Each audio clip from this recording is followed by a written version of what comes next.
Hello नमस्कार, मैं सुहेल अख्तर, आप देख रहे हैं जनजन न्यूज। और इस वक्त की बड़ी खबर आ रही है मधुबनी जिला के मधेपुर से। जी हां, बिल्कुल सही सुना आपने।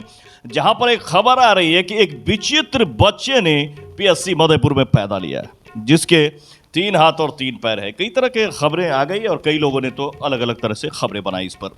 जैसे ही लोगों को यह पता चला कि विचित्र बच्चे ने पैदा लिया है, जंगल की आग की तरह बात फैल गई और बड़ी भीड़ लग गई। असल बात यह है, आपको बताएं कि रेहाना खातून मोहम्मद नसीम दलदल निवासी हैं और रेहाना खातून को डिलीवरी होना था। जैसे ही लेबर पेन हुआ, उस डॉक्टरों के पास लाया गया।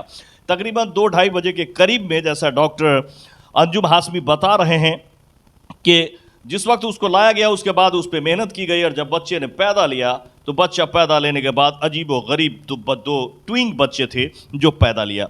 पैदा लेने के बाद लोगों में ये बात फैल गई कि बच्चा के साथ जो है एक और बच्चा है, जिस बच्चे के 3 पैर 3 हाथ है। बहुत तरह के किस्से कहानियां होना शुरू हो गए। लेकिन दरअसल बात यह है, देखने से साफ महसूस हो रहा है, जैसा डॉक्टर बता रहे हैं कि दरअसल में हुआ क्या था कि फीटस में 2 बच्चे पल रहे थे। एक बच्चे पूरी तरह से ग्रोथ है और पूरी तरह से स्वस्थ है, दूसरा उसके रीढ़ से जुड़ा हुआ एक और गोश्त का लोथरा बना हुआ है, जिसमें किसी तरह की कोई कंपन नहीं है, उसका सड़ नहीं है। हाथ जैसा कुछ समझ में आ रहा है, हल्का हल्का पैर जैसा कुछ समझ में आ रहा है। बिल्कुल गोला सा एक लोथरा है जो उसके साथ अटैच है, जिसमें किसी तरह की कोई जान नहीं है और किसी तरह की कोई अगर बात करें तो उसके अंदर में वाइब्रेशन नहीं है, जिसके बाद उसे गोश्त का लोथरा माना जा रहा है और साथ में रीढ़ की हड्डी में लगा हुआ माना जाता है। उसी वक्त से डॉक्टर ने ये बात कहना शुरू कर दिया कि दरअसल में ये थोड़ा बहुत सटा हुआ नहीं है कि हम लोग काट के हटा देंगे, दरअसल इसको सर्जन के पास ले जाना जरूरी है। और सब डॉक्टर ने मिलकर ये निर्णय लिया कि इसको डीएमसीएच रेफर किया जाए और शाम होते होते डीएमसीएच रेफर कर दिया गया, जहां पर बच्चे को ले जाया गया है। उस आस्था के महान पर्व छठ मैया के पूर्व संध्या पे मैं आप लोगों के माध्यम से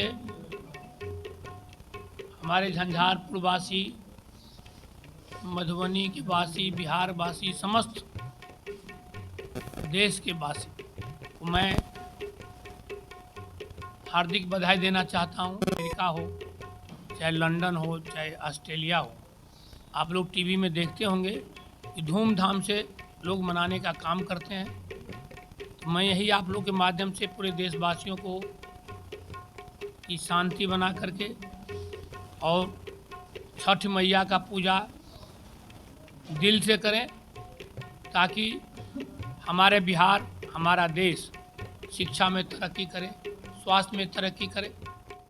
आप लोग के ट्विंग्स जो एक गोश्त का लोथरा है, जो एक बड़ा सा मीट का लोथरा बच्चे के साथ लगा हुआ है, उसको हटाने के लिए कोई जी देखिए, आज रेहाना खातून पति मोहम्मद नसीम दलदल से प्रसव पीड़ा लेके मधेपुर हॉस्पिटल आई और इन्होंने एक बच्चे को ट्विन बेबी जब बच्चा जन्म हुआ है। एक बच्चा तो नॉर्मल है जो कहेंगे से, और दूसरा बच्चा कंजेनिटल डिफॉर्मिटी है, वो डेवलप नहीं कर पाया। हाथ पैर है छोटा सा, लेकिन वो उसमें किसी तरह का कार्डियक साइलेंट सिस्टम नहीं है, वो एक मांस का लोथरा है और दोनों बच्चे आपस में ज्वाइंट है ना, इसलिए इसको बेहतर के लिए सर्जरी विभाग दरभंगा भेजा जा रहा है ताकि वहाँ उनका बेहतर उपचार किया जाए। इसमें कभी कभी क्या होता है कि फीटस के अंदर में एक बच्चे के साथ दूसरा बच्चा भी पलने लगता है। एक दूसरे से सटने के बाद आरएनए डीएनए इन्फॉर्मेशन में प्रॉब्लम होने के कारण पूरी तरह से ग्रोथ नहीं होती और इस तरह की चीज़ें देखने को बायोलॉजिकल प्रॉब्लम्स दिखाई देता रहता है। इसीलिए ये कोई बड़ी बात नहीं, कोई बहुत बड़ा अजीबोगरीब मामला नहीं था। लेकिन चूंकि दुनिया है, देखने वालों की अपनी अपनी नज़रिया है, कई तरह के इस पर खबर भी बन गए। जो खबर भी हमसे पहले आपने देखा भी होगा कि 3 पैर 3 हाथ और किस तरह के बहुत सारी कहानियों के साथ ये खबर को बनाया गया था। लेकिन ये जनजन न्यूज़ है, खबर बनाते हैं तो बिल्कुल ठोक के सही खबर और पक्की खबर बनाते हैं। और सही और पक्की खबर यही है कि 2 बच्चे फीटस में पल रहे थे, एक गोश्त का लोथरा बन गया, दूसरा पूरी तरह से स्वस्थ बच्चा था और ये बायोलॉजिकल लोचा है और कुछ भी नहीं है, जैसा कि डॉक्टर कह रहे हैं। इसलिए आप लोग इस चक्कर में मत जाइएगा कि अजीब बच्चा था, ये था, वो था। किस्मत होता है कभी कभी कि इस तरह की बातें हो जाती है। गार्जियन काफ़ी परेशान थे, लेकिन जब फिर ऑपरेशन होकर के फिट हो जाएगा बच्चा या फिर जो बच्ची है साथ में जो एक स्वस्थ हैं, तो फिर सारी खुशियाँ लौट जाएगी। फिलहाल हमें दे इजाज़त। ये रेहाना खातून को ये बच्चा हुआ था जो दलदल की रहने वाली हैं, और हो सकता है 2-3 घंटे के बाद ये खबर आ जाए कि पूरी तरह से कामयाबी के साथ सर्जन्स ने बढ़िया ऑपरेशन किया, ऑपरेट करके उस मीट को हटा दिया और बच्चा स्वस्थ है। तो फिलहाल इस खबर में इतना ही। हमें दे इजाजत। में सोहेल अख्तर, जन न्यूज़ के लिए इसी तरह के ठोक बजा के खबर और सही खबर के लिए इसे लाइक करें, सब्सक्राइब करें। मिलते हैं, बहुत खबरें बहुत सारी है, बस आप लोगों का सहयोग चाहिए। इसको सब्सक्राइब कर लें, अभी भी सहयोग नहीं किया है तो ज़्यादा से ज़्यादा शेयर करें, और फेसबुक कर दें तो फॉलो भी कर लें। कैमरामैन दानिश के साथ में सोहेल अख्तर, जन न्यूज़ के लिए नमस्कार।